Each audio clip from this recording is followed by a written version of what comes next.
Mapagpalang umaga po sa ating lahat. Good morning! Muli tayo ay magpasalamat sa ating Panginoon dahil sa kanyang kabutihan. Siya po ay ating sasambahin at itataas ang kanyang pangalan. Purihin ang Panginoon at handa po natin ang ating mga isipan sa pagsamba sa ating Diyos, sa pag-awit, sa panalangin, sa pagbibigay at sa pakikinig ng kanyang salita. Sa Diyos ang kapurihan at kaluwalhatian. Tumayo po tayong lahat para po sa ating call to worship and ating prayer. Psalm 25, 1-8. O my God, in you I trust. Let me not be put to shame. Let not my enemies exult over me. Indeed, none who wait for you shall be put to shame. They shall be ashamed who are wantonly treacherous. Make me to know your ways, O Lord. Teach me your paths. Lead me in your truth and teach me. For you are the God, O my salvation. For you I wait all the day long. Remember your mercy, O Lord, and your steadfast love, for they have been from of old. Remember not the sins of my youth, or my transgressions. According to your steadfast love, remember me, for the sake of goodness, O Lord. Good and upright is the Lord. Therefore, He instructs sinners in the way. He leads the humble in what is right. And all the paths of the Lord are steadfast, love and faithfulness for those who keep His covenant and His testimonies. Tayo po'y manalangin. Panginoon Diyos, maraming salamat po sa umagang ito na iyong binigay sa amin. Bigyan niyo po kami ng katalinuhan sa pakinig ng iyong salita at malinis na kaisipan. Maraming salamat sa buong linggo sa pag-iingat sa amin at patuloy niyo po kami gabayan. Panginoon, humihingi po kami ng kapatawaran sa aming pagkakasala. Alam namin na kayo ang magtutuwid sa amin at handang magpatawad. Patnubayan mo po kami na aming mga plano at puspusin ang kapayapaan ng aming mga puso. Naniniwala po kami sa inyong mga pangako at pagmamahal dahil kayo ang Diyos namin noon, ngayon at magpakailmahan. Sa matamis sa pangalos namin tapagtas. Amen.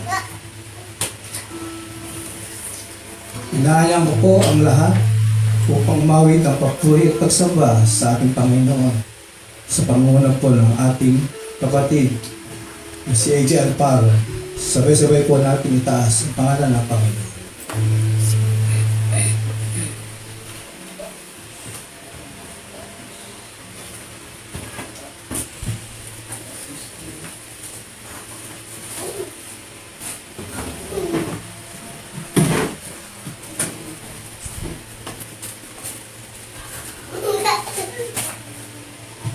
Morning po sa ating lahat.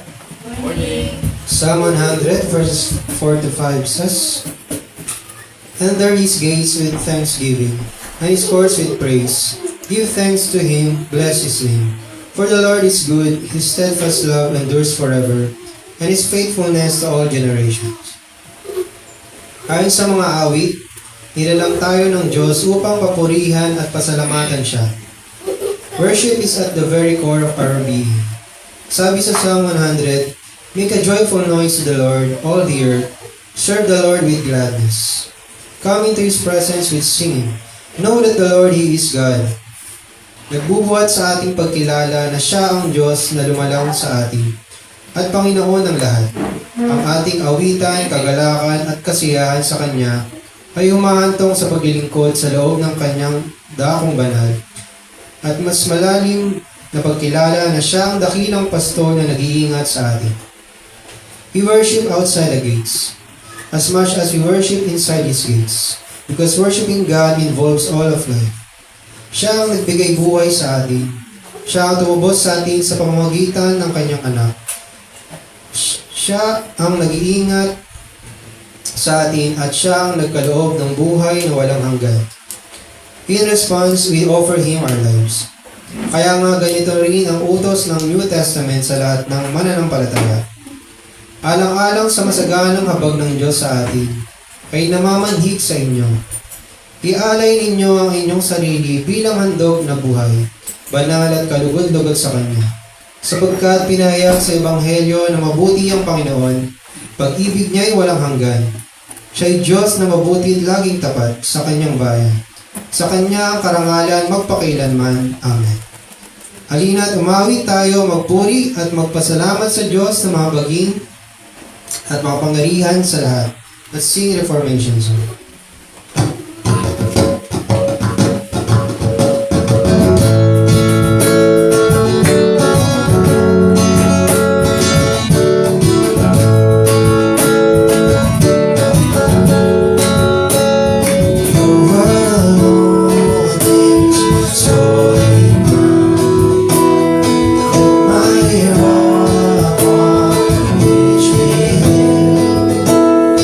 In every life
praises that you have placed on our lips and in our hearts so that we can lift up your name in the presence of your people. We praise you indeed because you are worthy of all glory, honor, praise. And today, dear Lord, we are thankful that you have gathered us once again after a week, Panginoon, of toil and labor. We are once again, Panginoon, here in your presence, resting in your arms, and blessing you with all our strength, with all our hearts, with all our mind. So, dear Lord, we come to you with humble hearts also, confessing our sins and seeking the blessings that Christ has earned for us in His life and death. We thank you, dear Lord, that because of what Christ has done, we know that we are forgiven, justified. And so we pray, dear Lord, that may you also grant, dear Lord, cleansing upon us as we come to you. May you cleanse us with the washing of water with your word and restore us in fellowship with you. And in doing so, may you enable us, Panginoon, walk in accordance with your word. Grant us, Panginoon, to remember the things that you have taught us. And in so doing, we pray that we will continue in your joy until you return.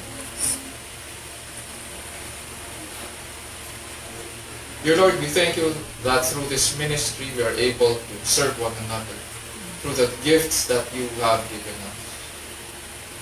We thank you that through this ministry we are able to maging maayos yung pag-recover niya para makalakad na siya and he can prepare, Panginoon, for the next chemo cycle. O Lord, we also pray for those of us na may mga allergies, grant healing. At the same time, for those of us, Panginoon, who are also recovering and maintaining, Panginoon, yung health namin, we ask that you would continue to remind us that our bodies are a gift from you. And so we ought to be mindful of the things that we eat, the things that we do and not do. We pray that you would help us, Panginoon, na manage ng maayos ang aming the things that we eat, the things that we do. And if rest is needed, then may we take it also. So that in the end, dear Lord, you would be glorified in our day-to-day lives as we manage our health.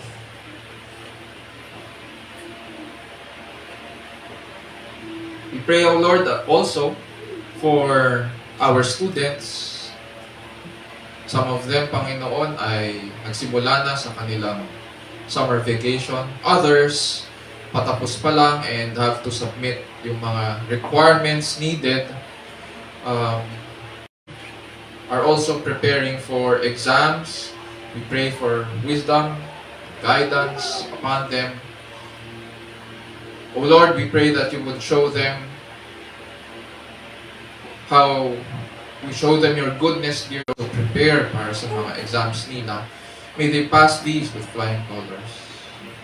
Sa kanyang entrance exam sa SMMC and yung upcoming appointment niya sa PLMAR on March 20 as she prepares also.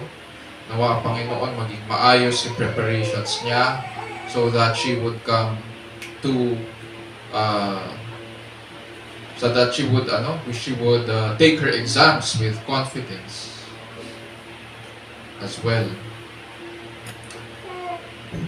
O Lord, we also pray for those of us na nagtatrabaho. We thank you that through this we are able to provide for our families. And through the gift of work, we are also able to enjoy the work, the fruit of our labors. And so grant, dear Lord, that we would continue in these endeavors. We would continue to learn and grow. And at the same time, we pray that may your protection and traveling mercies be upon us as we, especially those of us who take the daily commute to work. We ask, dear Lord, for your protection. We pray that as we continue also to work, may this be a blessing sa aming families. At the same time, as you provide us, dear Lord, as you provide for our physical needs, may we also be reminded that you also provide for our spiritual needs. And that as you provide for us through your word, may you equip us. Teach us the things to say, Panginoon, to our families, especially, as we share to them the gospel of Jesus Christ. And so we ask, dear Lord, that may you also grant yung prayer request ni Shekinah dahil sa kanyang workload. We pray, dear Lord, also para sa kanyang na mabigyan na ng assistant yung isang account manager nila para mabawasan yung workload niya and she can focus on the things she needs to focus at work. We pray that you would continue to grant safety sa mga family members namin who continue, dear Lord, to work on site. Dear Lord, we also pray we also lift up to you Jonah sa kanyang prayer request. Nawa ma-process ng yung kanyang work transfer sa bagong department doon sa due diligence department. Previously, nag-submit siya ng application for work transfer sa accounting. Unfortunately, hindi ito nag-proceed as they were a tad late in submitting the application.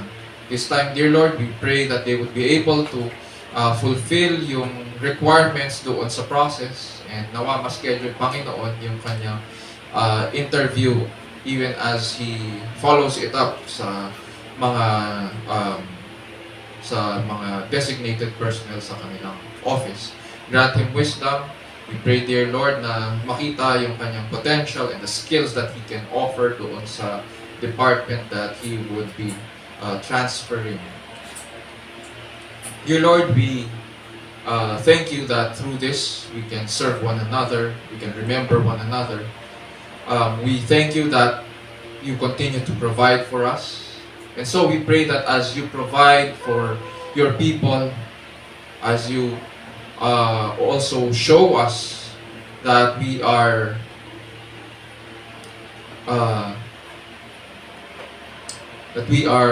keepers of the good news, so we pray that we would be faithful also in pointing one another to Christ. We pray that we would be able to disciple, Panginoon, our family members, especially yung mga young families that you have placed under our care. We thank you that through this, we can see, Panginoon, the blessings that you provide for us. Indeed, our children are blessings. The new babies that you have given, Panginoon, to your people are blessings. In spite of the mistakes and the sins that we have committed, we have seen your goodness, O Lord. And grant us, dear Lord, to turn from our ways, turn from our sins. Grant us to learn, Panginoon, kung paano namin aayusin ang aming buhay sa inyong harapan. Ang aming mga relationships, and especially our relationship with you. And so we thank you, dear Lord, that because of your grace, we can do these things. And in so doing, we ask, dear Lord, that you would be glorified in the presence of your people. Dear Lord, we also come to you desiring to listen to your word. And as we approach you now, we pray that you would open our eyes and our hearts and our ears. That as you call us, indeed you know us by name. And so we pray that as you call our names, may we respond. We pray that as you speak to us, may you change us, and we would be changed. And this we pray in Jesus' name, our Lord and Savior. And all of God's people will say, Amen. Amen.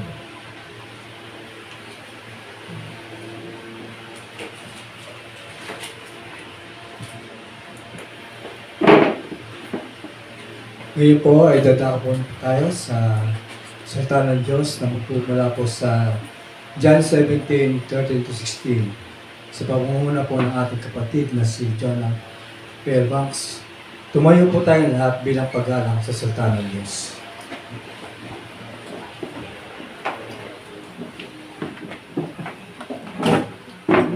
Good morning po sa ating lahat. John 17 verses 13 to 16 says, But now I am coming to you, and these things I speak in the world, that they may have my joy fulfilled in themselves. I have given them your word, and the world has hated them, because they are not of the world. Just as I am not of the world. I do not ask that you take them out of the world, but that you keep them from the evil one. They are not of the world, just as I am not of the world. This is the word of the Lord. Praise be to God.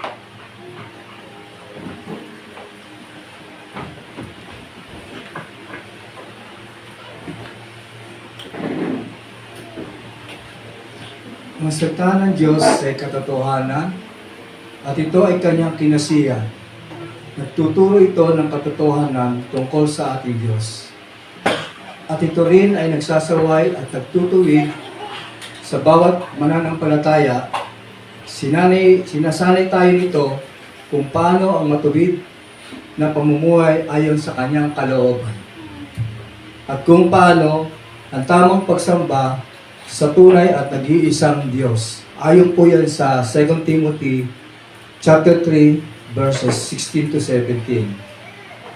Ngayon po ay hati sa atin ang ating pastor, si Pastor Raymond Benzer, ang salita ng Diyos mula sa ating binasa.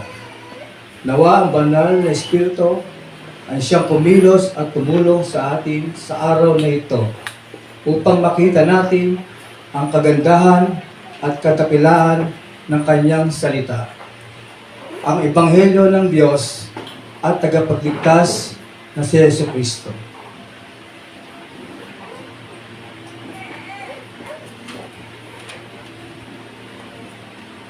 Morning. Morning po.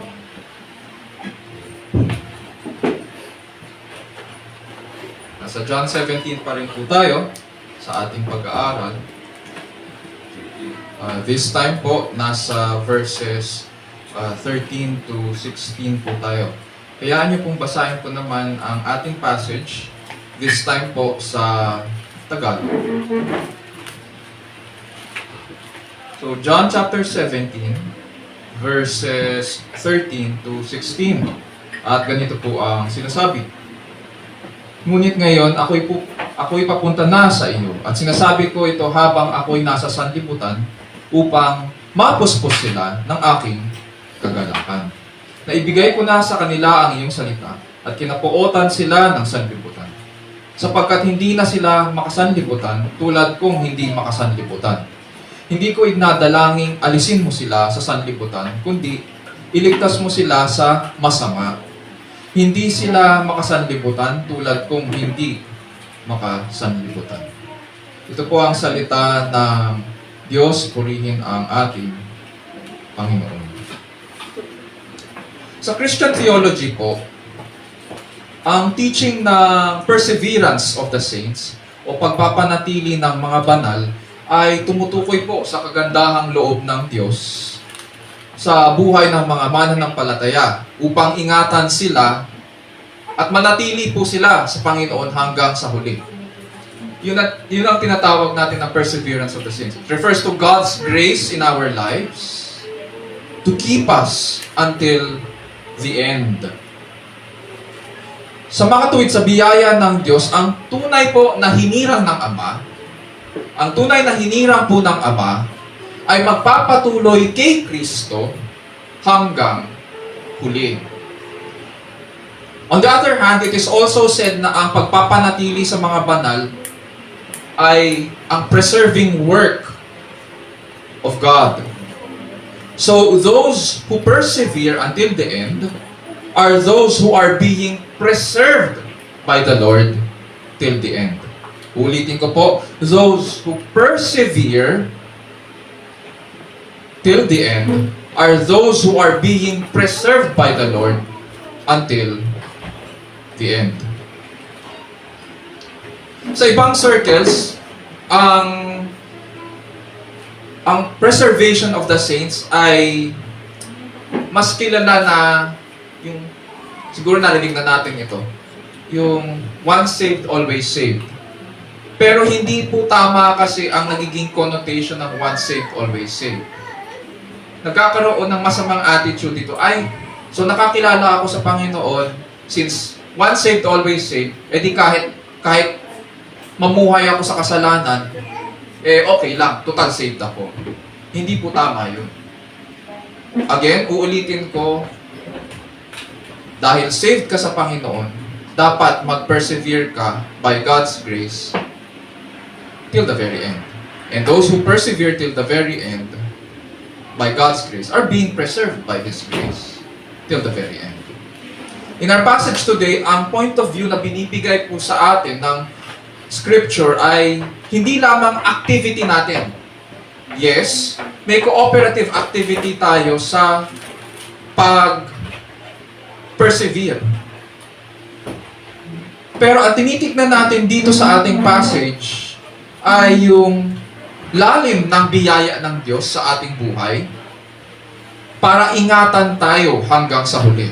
So, we will be looking at the depth of God's grace in our lives so that we are preserved to the very end. And it is interesting dahil ang pinapakita sa atin ng kasulatan ay may anggulo po ng pagsasama ng Ama at ng Anak.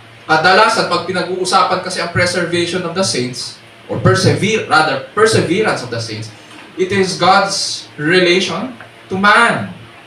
Pero dito, ang pinapakita sa atin sa John 17, yung anggulo ng pagsasama ng Ama at ng Anak. Sabi nga ni Kristo sa verse 13 at dun sa binasa ng ating kapatid kanina, "These things I speak in the world so that they may have my joy made full in themselves." Brief review lang po tayo ng ating mga napag-aralan mula sa John 17.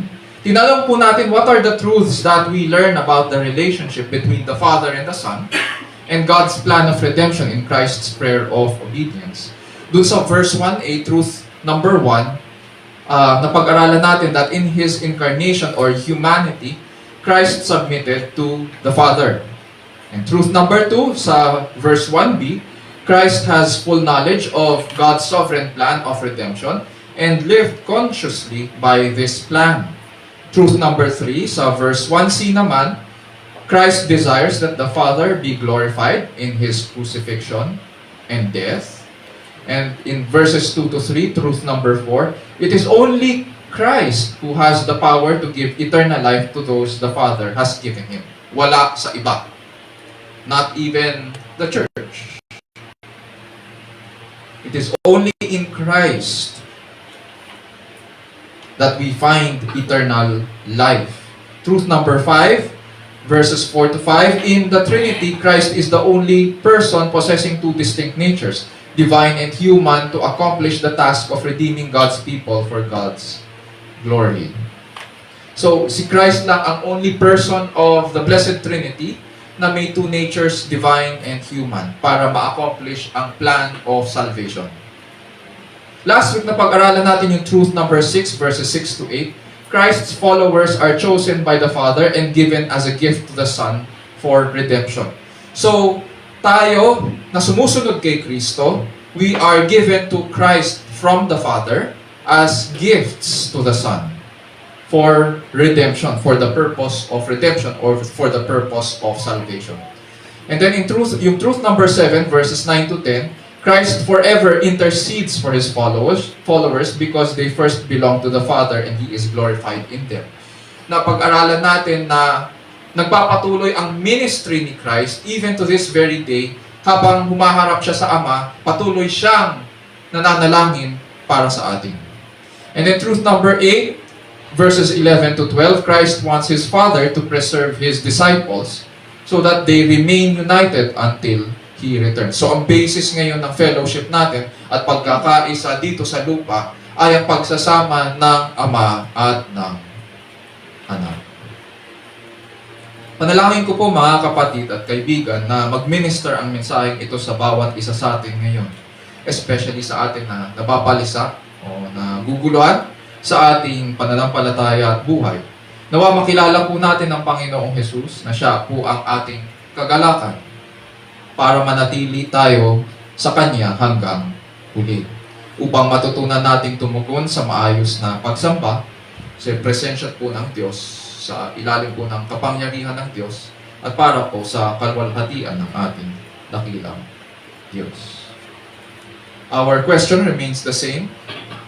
What are the truths that we learn about the relationship between the Father and the Son and God's plan of redemption in Christ's prayer of obedience?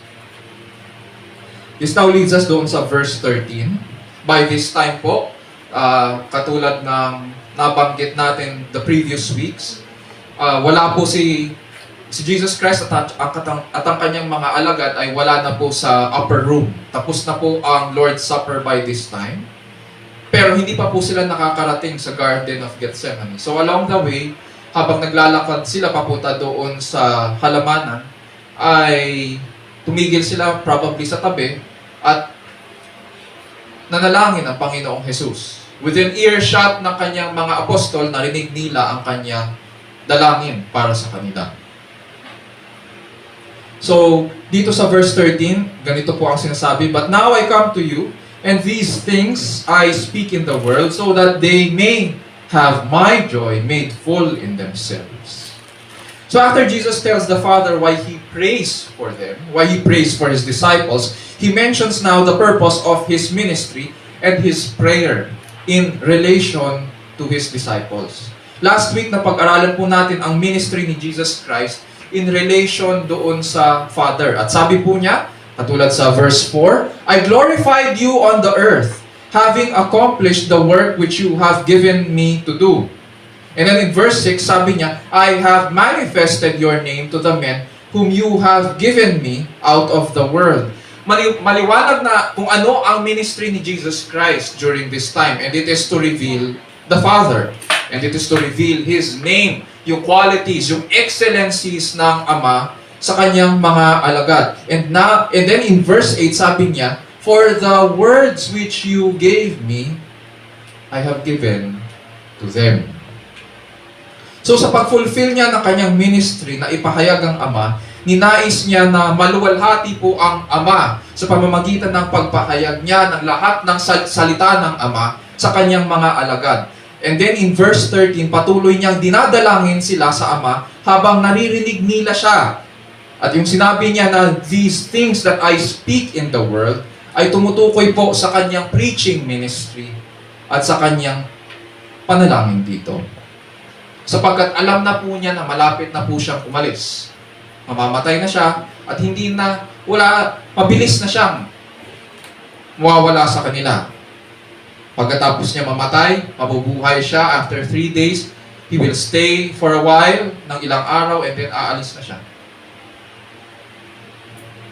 He knows na hindi na siya tatagal. At ngayon, inaaliw niya sila sa parating na pagsubok sa kanila. dahil susubukin ang kanilang pananampalataya.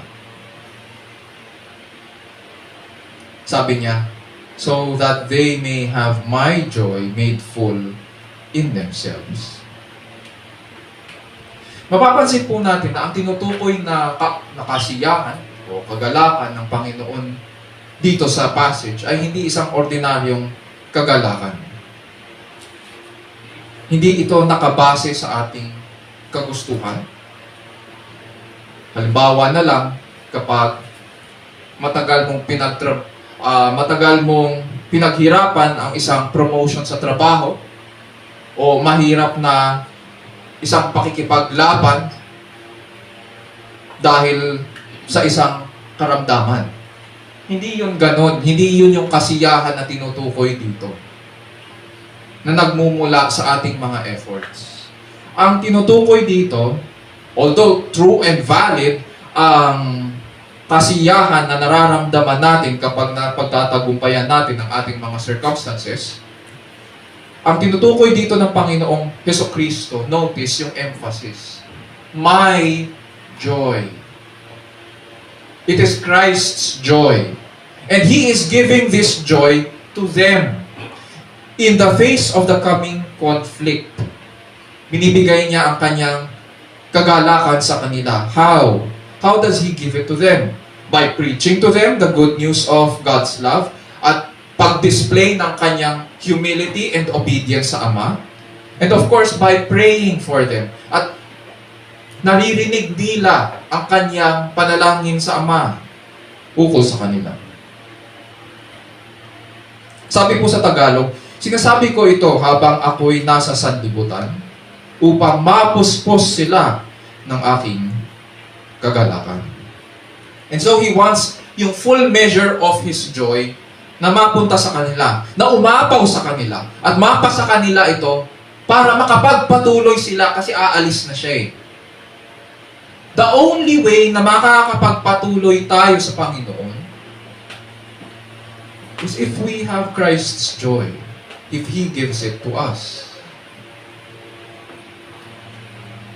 So what are the truths that we learn about the relationship between the Father and Son and God's plan of redemption in Christ's prayer of obedience? Truth number 9, dito sa verse 13, Christ completed His ministry in the world so that His joy would be complete in His disciples. Christ completed His ministry in the world so that His joy would be complete in His disciples. So pagkatapos niyang idalangin na mapuspos sila ng kanyang kagalakan, dinalangin ni Kristo na ingatan naman sila.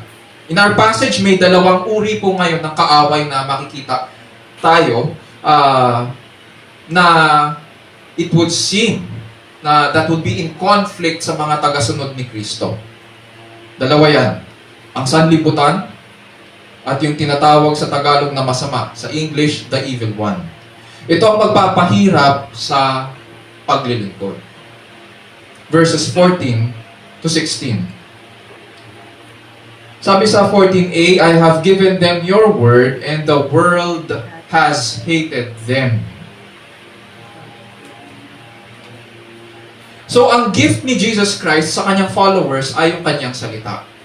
Yung binigay sa kanya ng Ama at ngayon binibigay niya sa kanila. Sabi niya, I have given them your word. Itong salita ay hindi gawa-gawa ng tao, kundi nagmula sa Ama na binigay sa anak at ngayon binibigay ng anak sa kanyang mga alagad.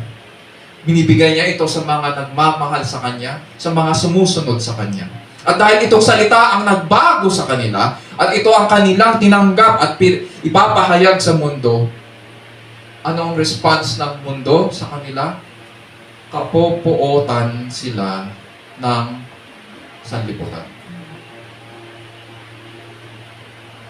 Kadalasan iniisip natin na ang purpose po ng salita ng Diyos sa buhay natin ay para aliwin tayo kapag tayo ay nagugulumihanan. Kapag tayo ay nagdadalamhati. At kailangan natin ito para lumago tayo sa pananampalataya. This is true. Pero hindi lang ito ang dahilan kung bakit pinagkaloob sa atin ito na ng Panginoon sa kanyang biyaya. Hindi ito ang dahilan kung bakit pinagkalooban tayo ng biyaya para marinig at maintindihan ang kanyang salita. Kadalasan, ang nakikita po natin puro personal, personal, personal. Pero matatandaan natin na ang utos ng Panginoon ay hindi naman para sa personal lang. Kasi kung puro personal lang, saan napunta ang love thy neighbor? As thyself. So, makita natin dito, may biyaya ang Panginoon kung para marinig ang kanyang salita. At binigay ito ng Panginoon sa kanyang mga tagasunod para ibigay naman nila ito sa iba. God's word is not just for eating para sa ating spiritual nourishment. It is also for sharing to others, especially to God's people. Ang problema lang sa ministry, at dito papasok yung mga hardships, is that we don't always know at first kung sino ang mga hinirang. Dahil ang salita ng Diyos ay hindi agreeable sa pag-iisip ng tao. Of course, dahil ang salita ng Diyos ay anti-culture. Ito ay anti-sin. Nilalantad nito ang karnal na interes at makasalanang pagnanasa ng tao. Na-expose ito dahil nga ang salita ng Diyos ay ilaw. Lumiliwanag ito. Dahil tinataas nito ang biyaya at katuwiran ng Diyos, ginigiba nito ang kahambugan at kasamaan ng tao. And this is the reason the world has hated Christ. He is the Word of God. And it has hated Him.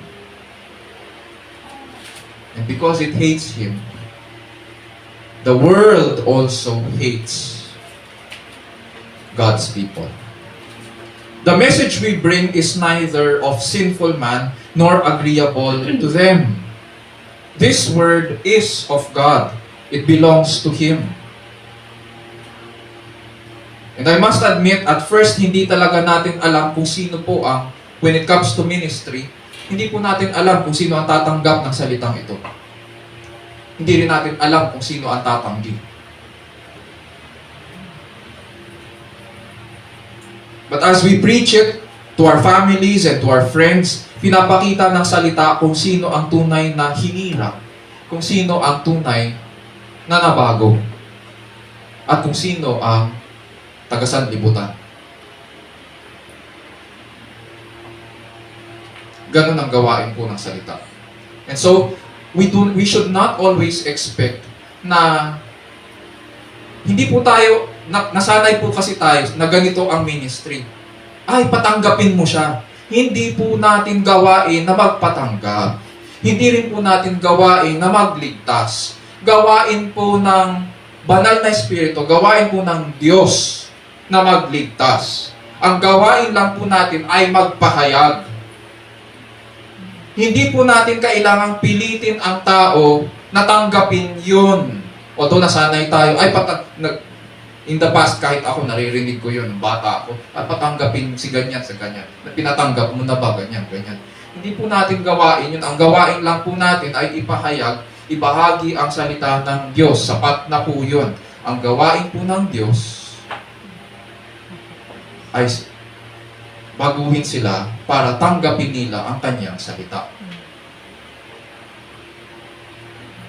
Ngayon, syempre, mahirap sa ministry dahil hindi natin alam kung sino ang tatanggap, kung sino ang tatanggi. Hindi natin alam kung sino ang magpapapasok sa atin sa kanilang mga bahay, kung sino ang magbibigay ng pagpapala mula sa kaibuturan ng kanilang puso, at kung sino ang magtatapon ng bato sa atin dahil sa kanyang salita.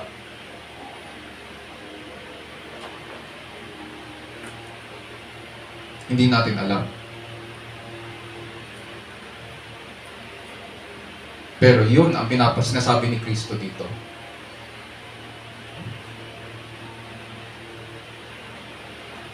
Kaya nga niya binigay ang kanyang kagalakan sa kanila. Kasi magiging mahirap ang pagsunod sa kanya. Ano daw ang ugat? Bakit daw sila kapupuotan ng mundo? Verses 14b hanggang 16. And the world has hated them, because they are not of the world, even as I am not of the world.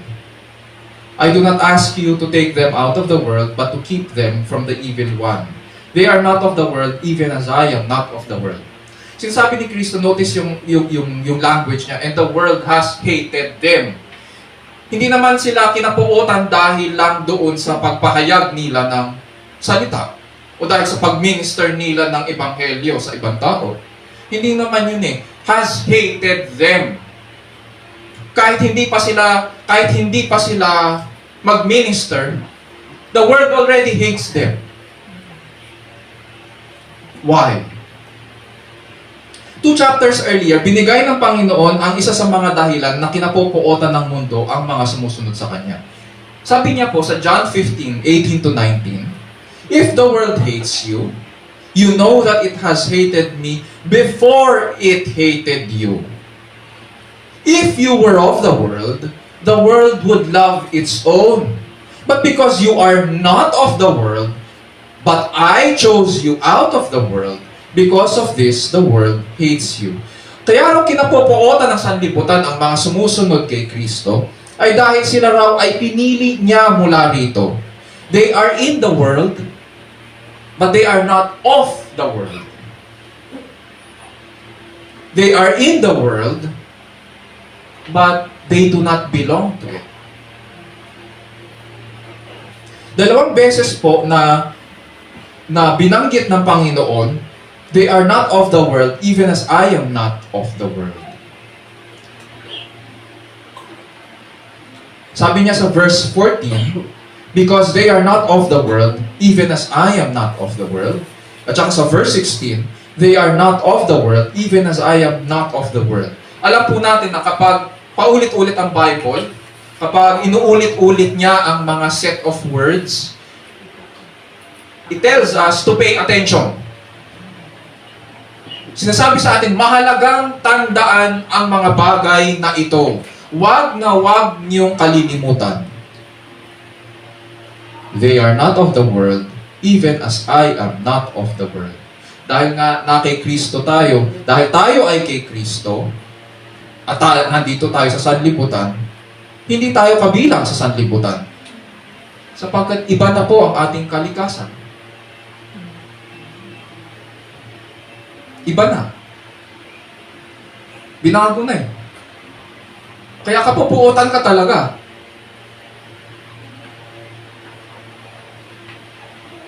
Ang tunay na Kristiyano po ay binabato.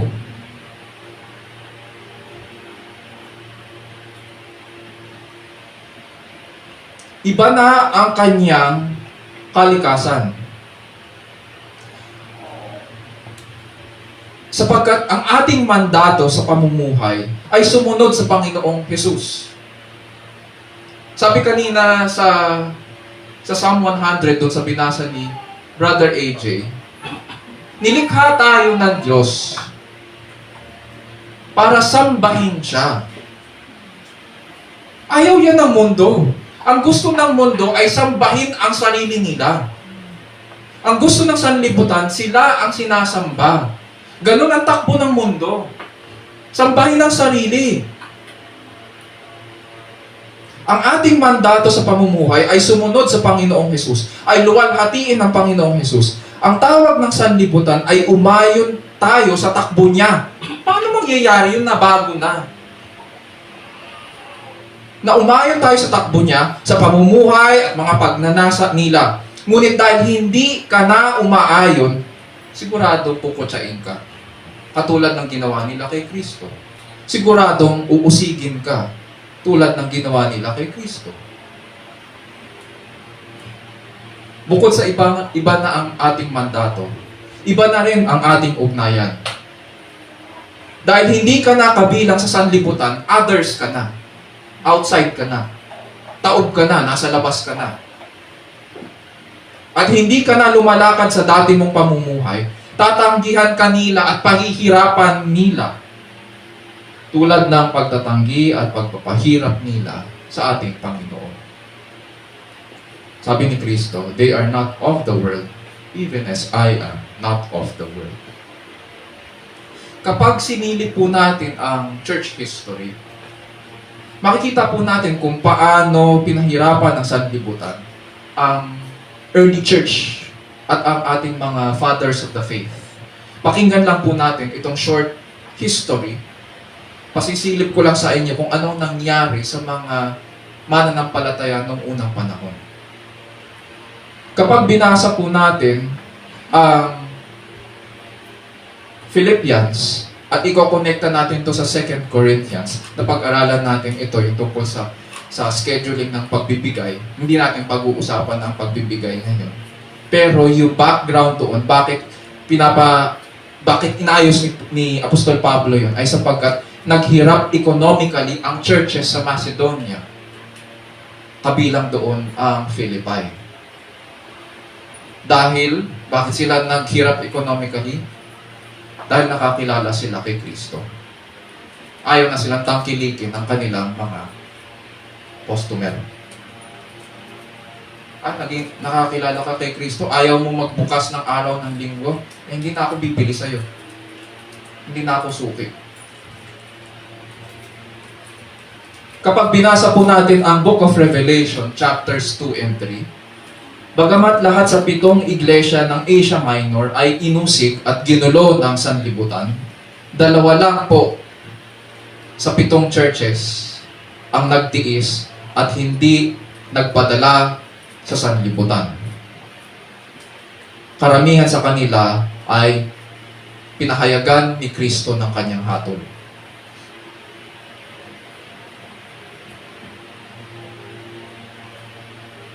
Punta tayo sa writers ng books at saka sa mga apostol.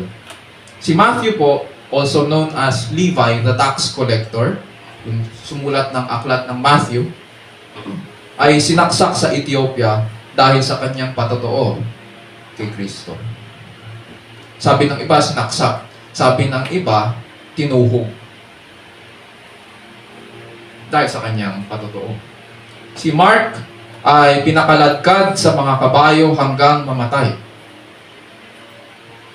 Si Dr. Luke ay binitay ng mga pagano sa Greece dahil sa kanyang preaching of the gospel. Si Apostle John at one point ay tinapon sa kumukulong mantika pero miraculously nakatakas po siya. Hanggang sa ipatapon siya sa island of Patmos. Kung kaya naisulat niya yung Gospel of John, 1st and 2nd and 3rd John, at saka yung Book of Revelation. So habang naka-exile po siya doon niya naisulat. These are the last books of the Bible, yung kay Apostle John. Si Santiago po, or si James, na kapatid ng ating Panginoong Jesus, na naging first pastor ng Jerusalem Church, ay hinulog mula sa tuktok ng templo. At nang makita nila na hindi pa siya patay, pinaghahampas siya hanggang sa malagotan siya ng hininga. Si Apostol Pablo po ay pinakulong. Mababasa natin sa Bible, ilang beses siya na-shipwreck, ilang beses siyang kinulong, ilang beses siyang binugbog, tinorture. Pero by 67 AD, pinugutan siya ng ulo ni Emperor Nero. Si John the Baptist, pinugutan ng ulo. Si Apostol Pedro, pagkatapos pahirapan, ay pinako nila ng pabaliktad. Ngayon, kung si Kristo ay pinahirapan at nagtiis, at ganun din itong kanyang mga alagad. Lahat ng sumunod at sumusunod sa kanya. Paano natin sa panahong ito nakuhang isipin na hindi tayo pahihirapan ng sanlibutan. Na hindi magbabago ang tingin sa atin ng sanlibutan. Yamang binago na ang ating kalikasan at binigay niya sa atin ang kanyang kagalakan. Ang tunay na kay Kristo, ang hinirang ng Ama at binigay kay Kristo, ay kabilang sa kaharian ni Kristo. Hindi sa sanlibutan ito. Pinahihirapan sila at nahihirapan. Ngunit nananatiling tapat sa Panginoon na tumupos sa Kanya sapagkat binigay niya ang kagalakan niya sa kanila. Therefore, ang tunay na kay Kristo ay hindi sumasawsaw sa sanlibutan. Sapagkat ang kagalakan niya ay kay Kristo. Hindi na sa mundong ito.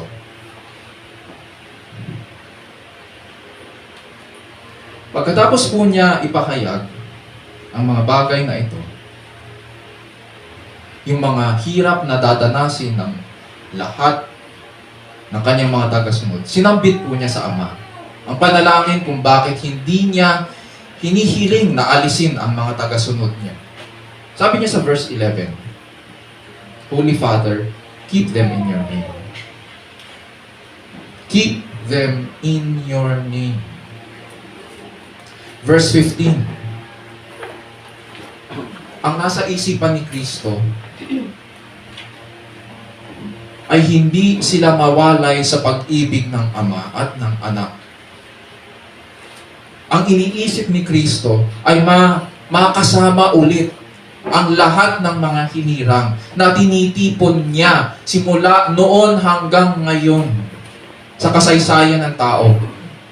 Nais niyang makasama sila sa walang hanggan. Verse 15, sabi niya, I do not ask you to take them out of the world, but to keep them from the evil one. Sa Old Testament po, tayong mga tao, mabilis magbago ang isip. Mahirapan lang ng konti, magrereklamo. Pag masaya ang mga circumstances, todo puri tayo sa Panginoon. Pero pag nahirapan na, ayan na.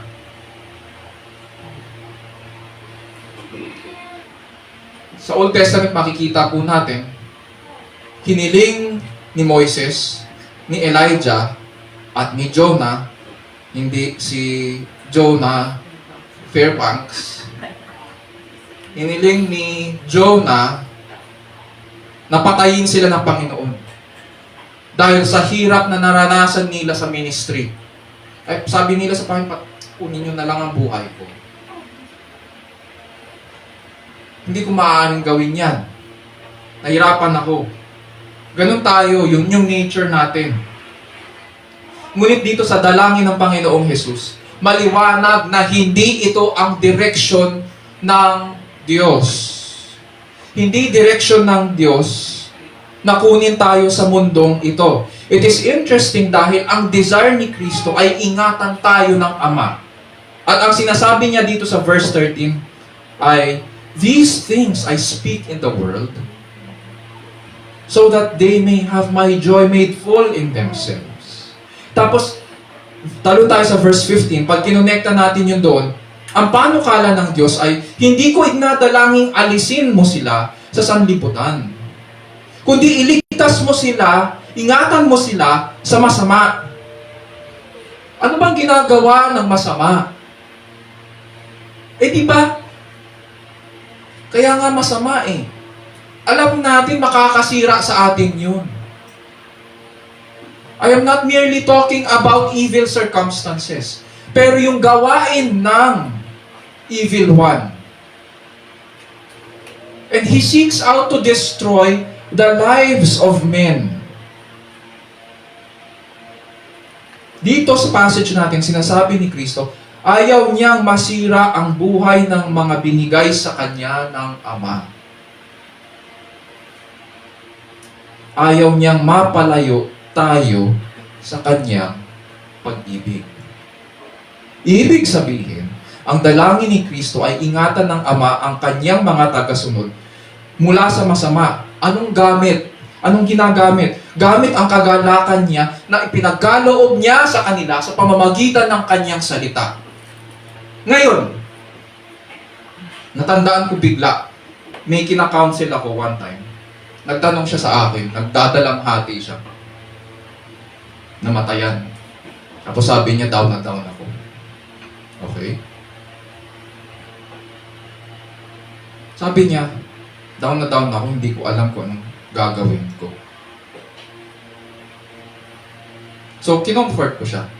Pero makikita natin dito, ano ang ginagamit ni Kristo para mapanatili tayo? Anong ginagamit ng Diyos para manatili tayo kay Kristo? Ang ginagamit ng Diyos ay ang kagalakan na binigay ni Kristo sa pamamagitan ng kanyang salita. So, kung down na down ka, ano ang dapat na ginagawa natin? Ano ang dapat na kinakain natin? Ang ginagawa natin, ang kinakain natin, yung mga kung ano-anong patawa sa TV. May oras at panahon ng entertainment. Ang kinakain natin, social media, na puro makasarili lang ang pinopromote. Mas marami pa tayong oras sa mga ganitong bagay. Hindi ko sinasabi na huwag nyo nang gawin huwag na kayong magtrabaho. Hindi ko sinasabi na huwag kayong manood ng TV.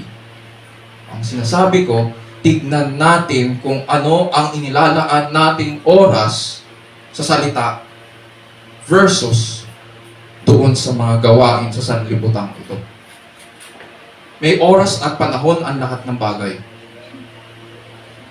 Ngunit malalaman natin kung gaano kahalaga ang mga bagay-bagay doon sa oras na binibigay natin sa kanila. At sinasabi ni Kristo, gusto ko manatili sila sa akin.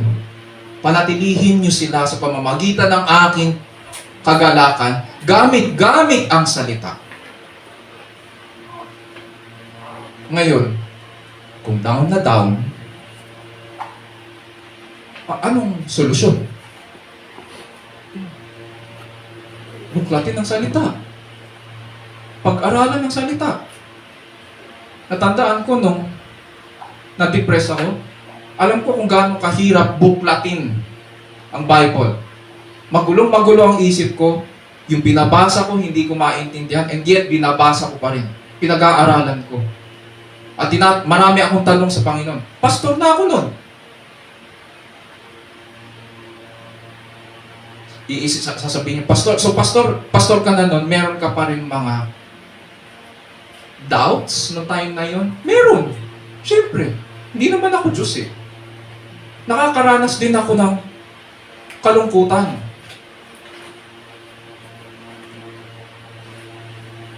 Pero hindi naman tumatagal eh. Ang kanyang salita ang nagbibigay sa atin ng kagalakan kay Kristo. Binigay niya sa atin ito eh. Bakit na, kung ikaw ay binago, dahil ikaw ay binago na niya, bakit mo, saan ka nakakuha ng tatanggihan mo ang pagpapala niya? Bakit natin naiisip yun?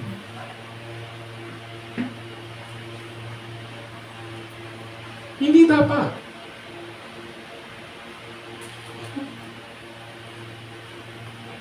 Mga kapatid at kaibigan, nagpapasalamat tayo sa Panginoong Jesus dahil hindi niya hiniling na maging madali ang ministry. Sabi nga, John 3:16, ganun na lamang ang pag-ibig ng Diyos sa sanlibutan. Kaya binigay niya ang kanyang bugtong na anak. Ano nangyari sa anak? Nung binigay niya, pinahirapan. Nagtiis si Jesus. Ngunit hindi niya hiniling na alisin siya agad ng Ama. Wala tayong maririnig sa kanya. Naging tapat siya hanggang huli. Tinapos niya hanggang kamatayan. At upang ipakita na naagapi at napagtagumpayan niya ang masama, Narinig natin ang kanyang sigaw. Narinig natin ang kanyang huling panalangin bago siya mamatay. At hindi yun ang alisin mo ko sa mundong ito. Ang sinabi niya at isinigaw niya, naganap na. Nagtagumpay siya. Tagumpay siya. Tinupad niya ang lahat ng hiling ng katubusan para sa atin, para maingatan tayo hanggang huli.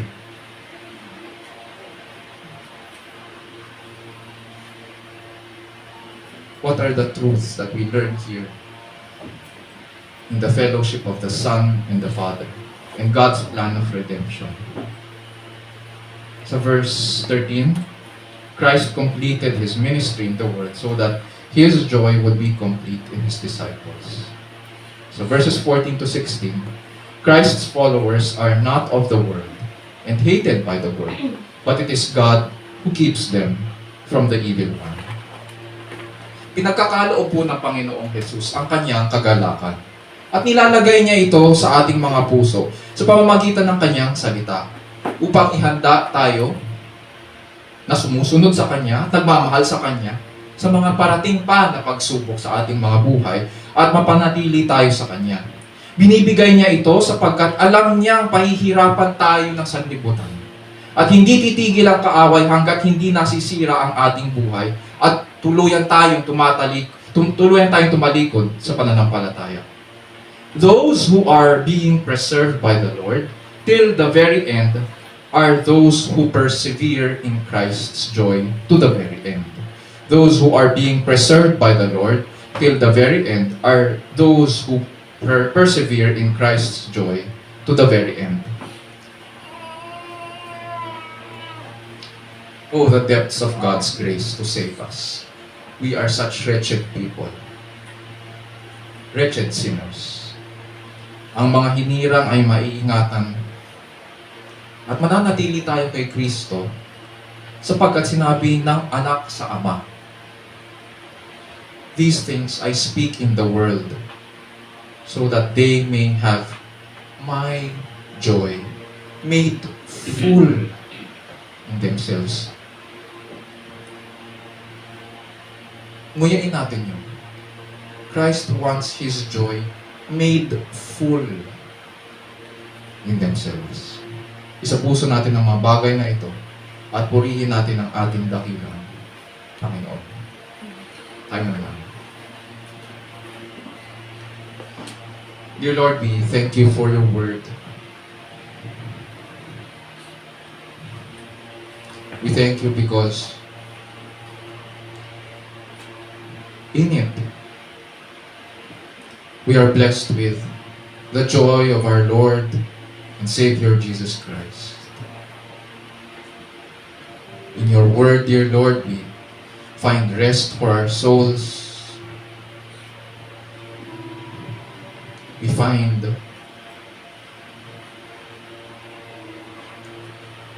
assurance of salvation. We find the grace that preserves us.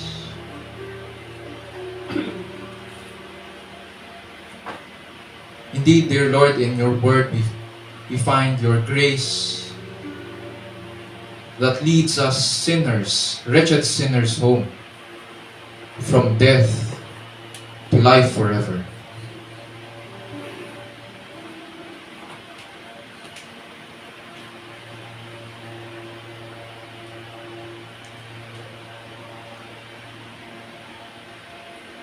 Only You in Your wisdom and love and righteousness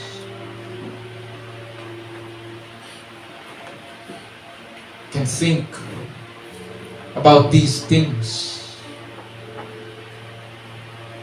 to preserve Your people from the world and from the evil one.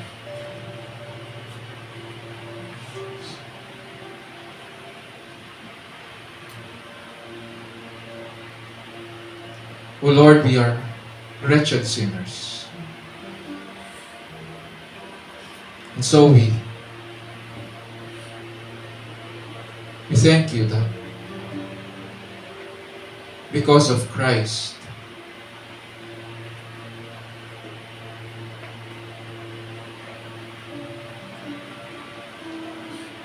we can be confident that He is leading us home.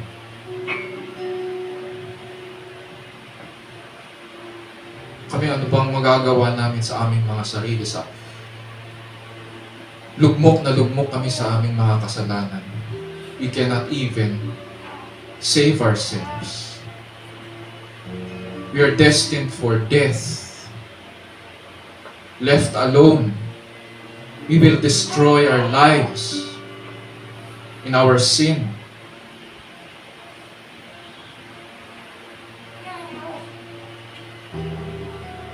But Christ, our brother in the flesh, the true Son, has earned for us our redemption, has earned for us the blessings of eternity.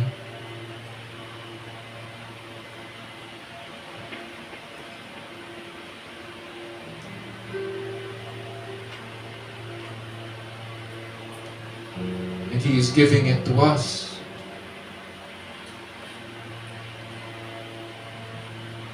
So that His joy would be made full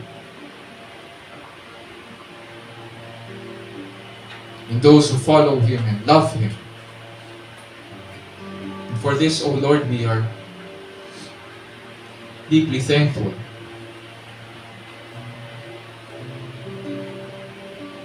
We are thankful that Your Word shows us how concerned You are in the way we live, in how we ought to display the newness of life that You have given Your people, and that You are concerned that we are protected from the world and from the evil one. We thank You that Your Word tells us, and it prepares us, Panginoon, for the conflict that we will face. At the same time, we are thankful that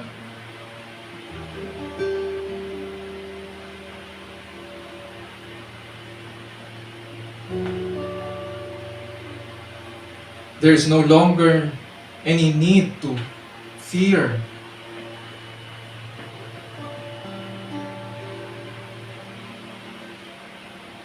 Because You secured our salvation for us. And by doing so, by earning all the requirements of redemption,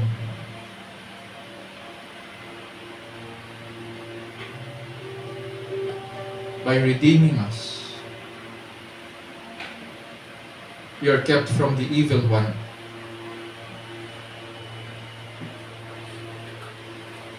Until the very end. And so we thank You, O Lord, for these words.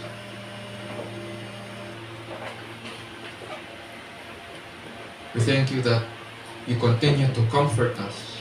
You continue to pray for us as well, in the presence of Your Father in heaven. O Lord, grant us as well to give us the courage and the boldness also, and the joy to be able to share these to our families also, so that they too would come to know You and bless Your name. And this we pray in Jesus' name, our Lord and Savior. And all God's people will say, Amen.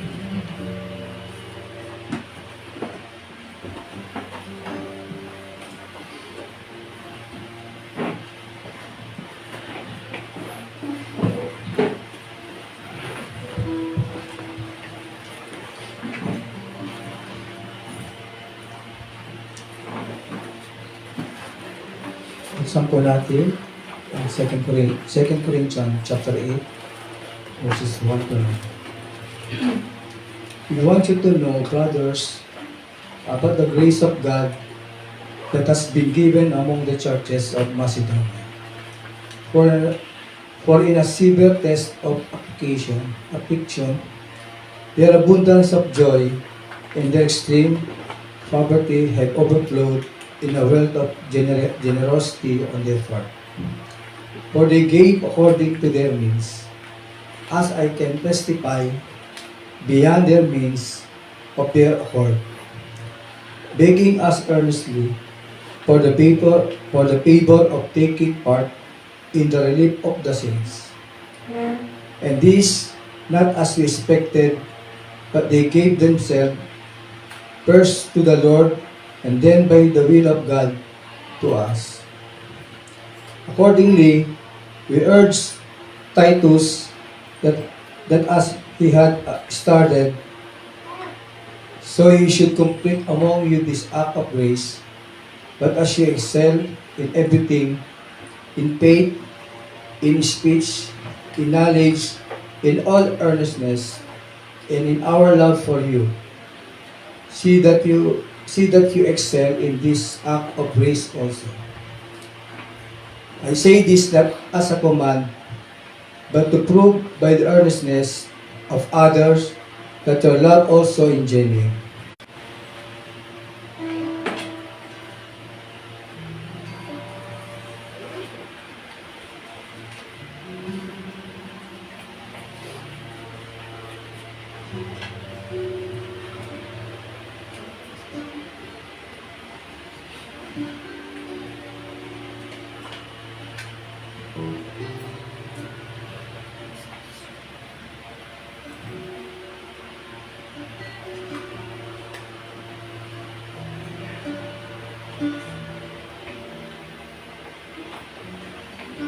Tayo pa namin. O Diyos namin makapangyarihan sa lahat. Salamat, Panginoon, sa karunungan at kaalaman na ibinigay mo sa bawat isa para kami ay makapagpasalamat sa iyo. Salamat, Panginoon, sa mensahe at sa salita ng Diyos na aming narinig sa umagang ito. Salamat, Panginoon, at ito ay aming may pamahagi sa bawat isa at sa mga hindi pa nakakarinig ng iyong salita. Salamat sa biyaya na aming narinig. Salamat sa biyaya na aming natatanggap at matatanggap pa sa mga nagbigay ng iyong biyaya. At ito ay aming magagamit lamang, Panginoon, sa mga gastusin ng aming iglesia, sa mga nangangailangan pa. Lord, kami po ay nagpapasalamat sa buhay na aming hiniram sa inyo, at ito po ay aming gagamitin lamang po sa aming kabutihan. Alam namin, Panginoon, na ang puso't at damdamin namin na ikaw lang po ang nakakaalam. Ganun din, Panginoon, kami po ay nagpupuri at nagpapasalamat sa matamis na Panginoon Jesus na aming tagapagligtas. Amen. Tayo ba tumayo?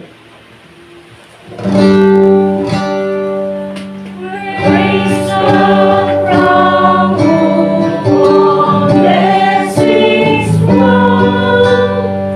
Praise Him, all creatures here below. Praise Him above the heavenly hosts. Praise Father, Son, and Holy Ghost.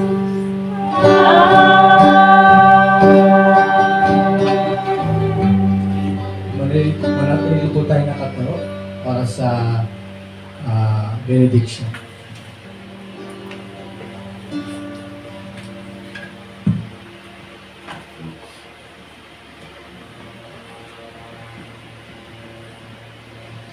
Mga kapatid, purihin po natin ang ating Panginoon at tanggapin ang kanyang pagpapala. Now to him who is able to establish you according to my gospel and the preaching of Jesus Christ, according to the revelation of the mystery which has been kept secret for long ages past, but now is manifested and by the scriptures of the prophets, according to the commandment of the eternal God, has been made known to all the nations, leading to obedience of faith. To the only wise God, through Jesus Christ, be the glory forever. Amen.